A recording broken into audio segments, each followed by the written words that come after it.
All I hear is raindrops falling on the rooftop.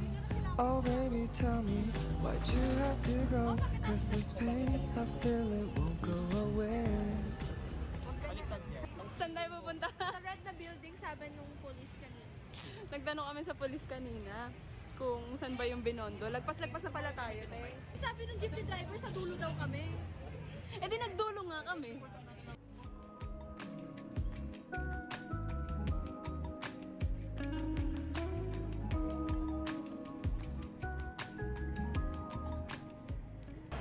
Nandito kami ngayon sa mga textile na part ng Divisoria to, no? There's still a Divisoria.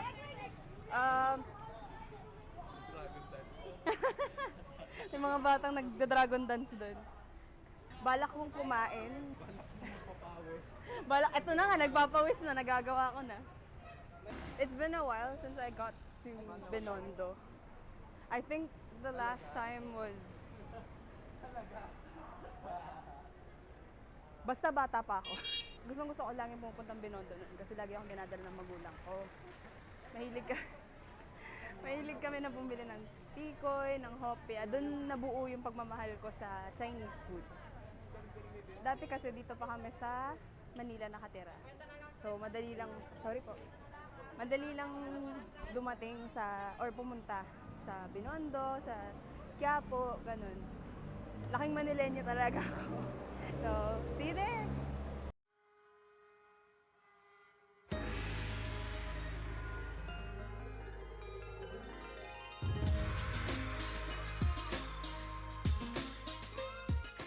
May nakita kaming section dito sa malapit sa Binondo Church na parang may pa-event ang Oishi, yung barangay.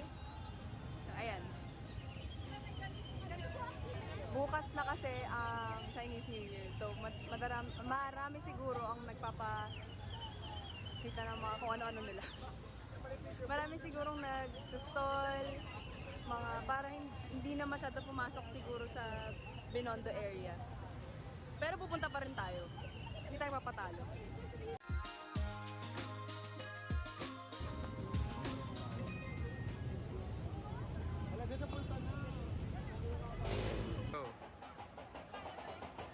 I'm in Binondo again!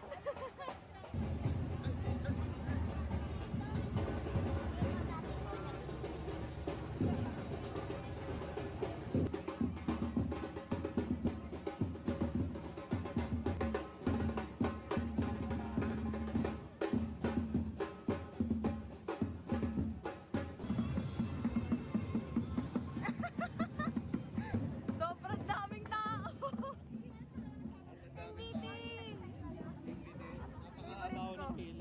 Napakahaba, siyempre. Thank you! Nandito kami sa may gitna ng Binondo Street. Chinatown na. Kamusta naman ang experience ko dito? Masaya! Na-miss ko rin ang Binondo. Huli kong punta dito, grade 3 ako. Grade 3? Ay hindi, grade 5. Nakapunta ka na ng Chinese New Year dito, di ba? Naranasan na namin pumila ng napakatagal para sa Pikoy, yung Lomi, yun talaga yung matagal ko nang pinapangarap dito sa Chinatown. Tignan natin kung matitikman natin yan sa sobrang dami ng tao rito, parang hindi kami makakakain dito. Tignan natin kung makakain tayo ng kahit ano. Lilibutin na lang namin kasi guys, Chinese New Year bukas. So, talagang maraming tao dito ngayon. Ano naka-record? Naka-record yun.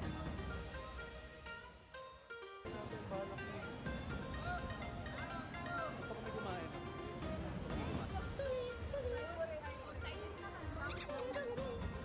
Nag-date ba daw sa'yo? Not only can you hear so many people, see so many people, but you're smelling a lot of different things. There's incense, there's food, there's smoke. I don't exactly remember the tradition that they have for it, pero may mga drum that they use to like burn specific paper, I think, for Chinese New Year, for welcoming.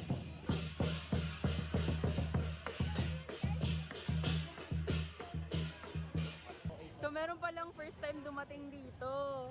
Ano naman experience mo? Masaya, ang dami po. Chinese? Japanese.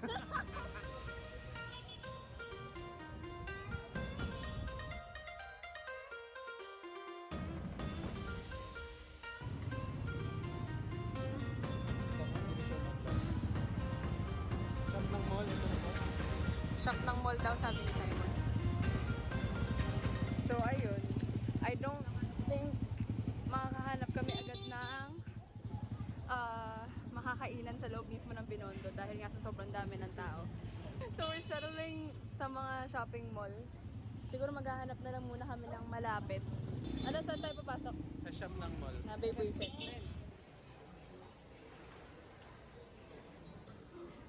Yung chami namin.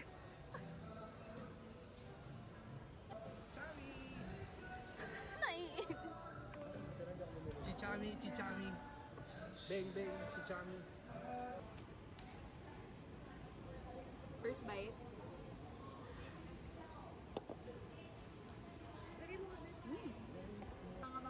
First bite. Wait lang, may mainit na wait. Sarap din. Joke lang. Sarap.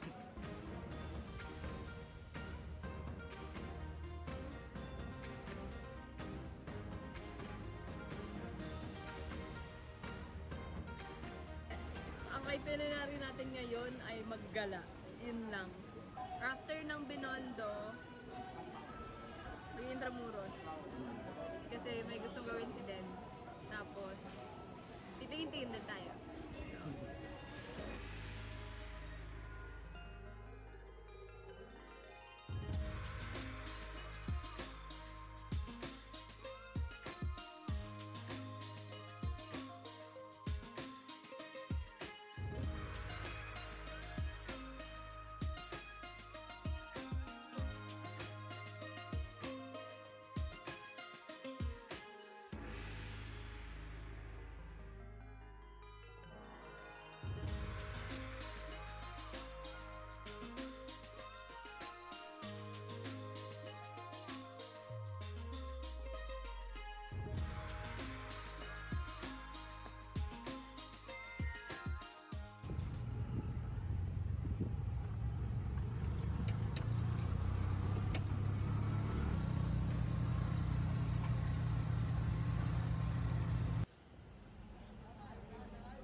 Apparently, according to the history of this church, it went through numerous earthquakes, fires, and restorations.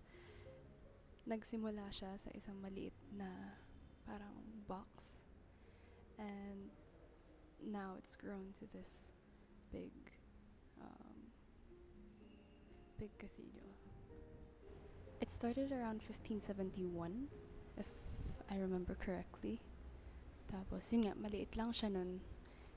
Then, throughout the years, it grew from a wooden church, tas nasunog yung church na yun, to 1 cathedral, 2 cathedrals, up to 8. The bell tower seems to be the one that went through the most damages throughout the years, throughout the centuries.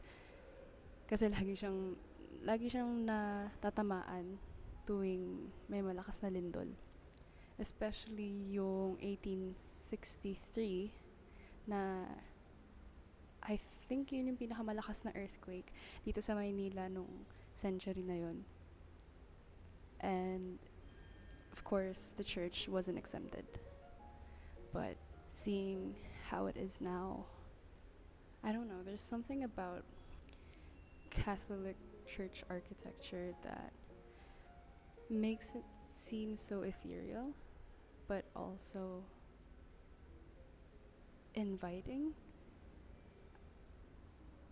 Di ko alam, hindi ko ma-explain. But no words. This is a beautiful church.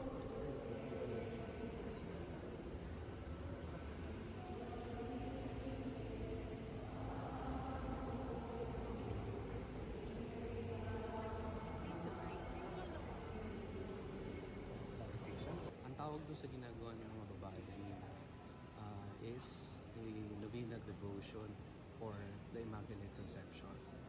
Immaculate Conception, siya yung hinirang ng Panginoon na bilang magluwal ng kanyang bugtong na anak. Kaya tinawag siyang Immaculate dahil pinili siya ng Diyos.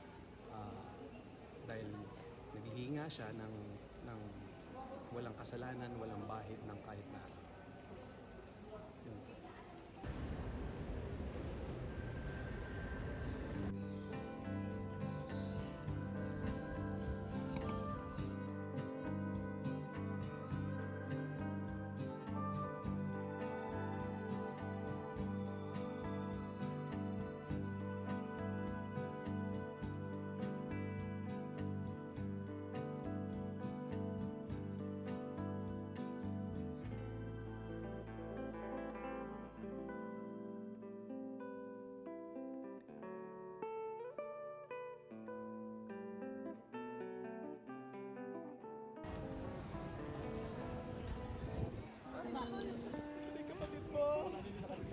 Naiinis sa'yo.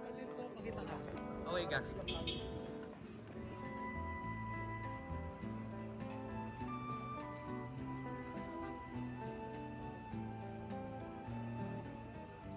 Ano sinasabi mo? Grabe na ang init dito. Talagang pag mga init. Kusina, hindi kusina. Ay! So, pakita mo yung makasyenda mo, be. Bili. Sa baba. Tingnan nyo akin. Napundar. Yan ay katas na aking. Pawis. Katas ng pawis ko ngayon sa sobrang. So we're here at one of the places in Fort Santiago. According to one of the tour guides, it's a replica of an old Spanish house, an old rich family Spanish house. Old, rich, Spanish. Basta. It's still a beautiful structure. It has 3 floors. The first 2 are made out of stone. And the third floor, the top floor, is mostly made out of wood, which was common, I think, around that era for Spanish and tropical Spanish architecture.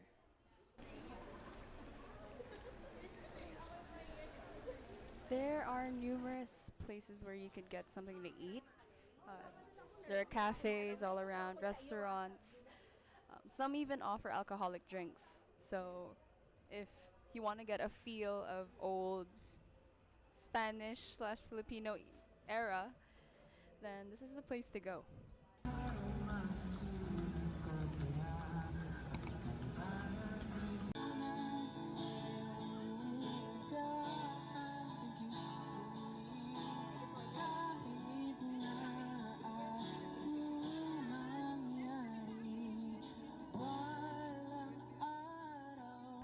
Dito sa Fort Santiago, nakakampo ang mga Kastilang sundalo. At dito daw kinukulong ang mga Amerikano at Pilipinong sundalo naman. Isa na rito daw ang tulad ni Jose Rizal, kung saan siya, dito daw siya nilugar nun bago siya i-execute. Nilan ako ng bibe ni Simon. Kung gusto niyo pumunta dito sa Fort Santiago, 50 pesos siya for students, tapos 75 pesos for everyone else. 50 pesos din kung may PWD or may senior citizen card kayo. So lahat ng nandito ay hindi replica. Na-preserve siya noong, ito talaga yung Fort Santiago noon. So apparently, this old bridge ng Fort Santiago used to be a drawbridge na would open around midnight. but due to reconstruction, na wala na yung original na drawbridge.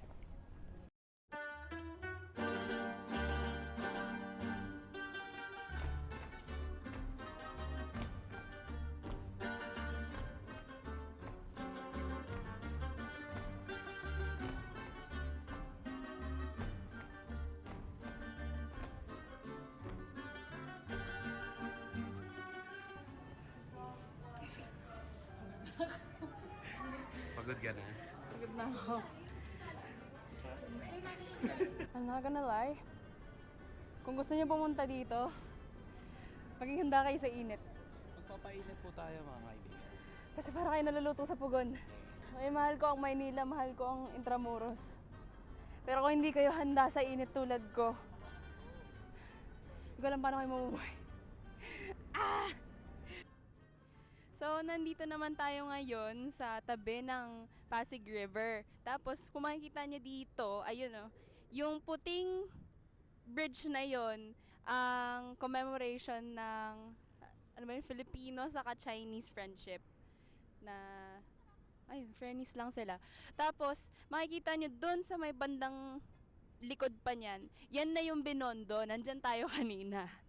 Tapos nilakad lang, kayang lakarin ang Binondo, Intramuros, Quiapo, Divisoria. Yung mga yan, mga magkakalapit. So kung gusto nyo ng buong day na puro lang paikot-ikot kayo, kayang-kaya. Basta, yun nga, handa kayo sa init. May bisita nga pala kami. Ngayon ko na sila parang mapapakilala. Kanina ko pa sila kasama. Andito po si Denise Salino, ang ating magandang Y2K coquette girly. Tapos, nagbabalik naman ang ating kwek-kwek. ang ating pinakamamahal na Brian Santos. John Brian Fernandez, also known as Bree. Kumusta ka naman? Manny Villar. Ano man? Orange.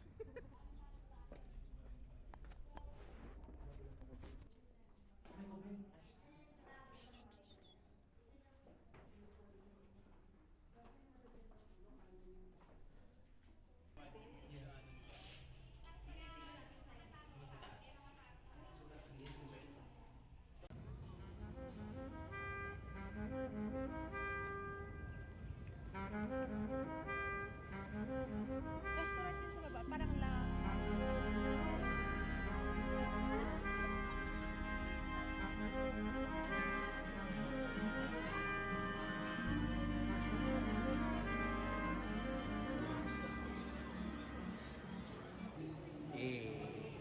Ako'y isang diwang Pilipino na walang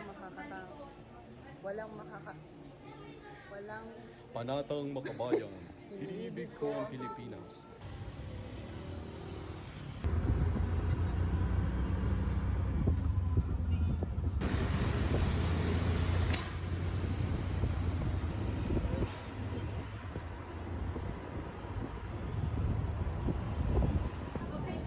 So we're on our way home.